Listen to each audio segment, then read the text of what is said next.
What will Andy Burnham do for UK hospitality? So today is Saturday, July 18th. Mr. Burnham comes into power on Monday the 20th. Now, he has pledged two things to help support UK businesses and UK hospitality as a result of that.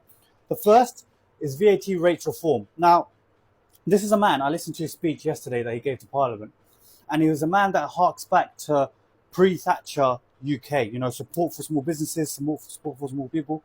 Now, it's all well and good if he does this. If he does business rates reform, I can guarantee you it will help not only so many restaurants, but on so many businesses in general.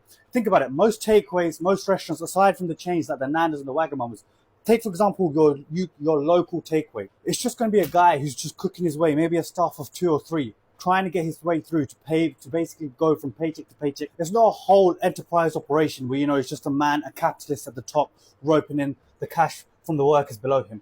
Now, Burnham is saying he wants to go back to this kind of like help support the working people, move labour away from the right back towards what it is, old labour. But here's the thing, and here's why I'm not sure about it. He also pledged to back behind Tom Kerridge's campaign to basically cut VAT from 20% to 10%. This huge, help save UK restaurants, help save UK hospitality. But since he's won his by-election, since his, come into power, like the pay for him to come into Prime Minister has become clear, he's gone so quiet on it. I haven't seen him say anything. The stuff he's saying about, save UK through hospitality is back in June, ages ago in terms of political context, because it's all about optics when it comes to politics. Here's my opinion on this.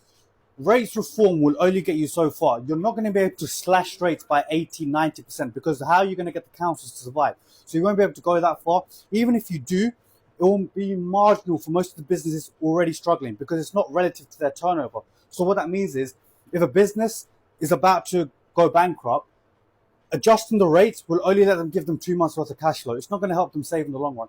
VAT, however, VAT is tied to revenue. It's tied to their expenses because they claim it back. It's tied to the money that they make. If he actually cuts that from 20% to 10%, that won't even, let alone 2 months, that will literally change the game for all of these businesses in the UK.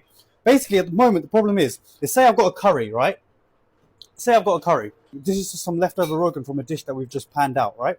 Say I've got a curry. If I change rate, all I'm doing is rather than putting tomato in the curry, I'm putting lime in.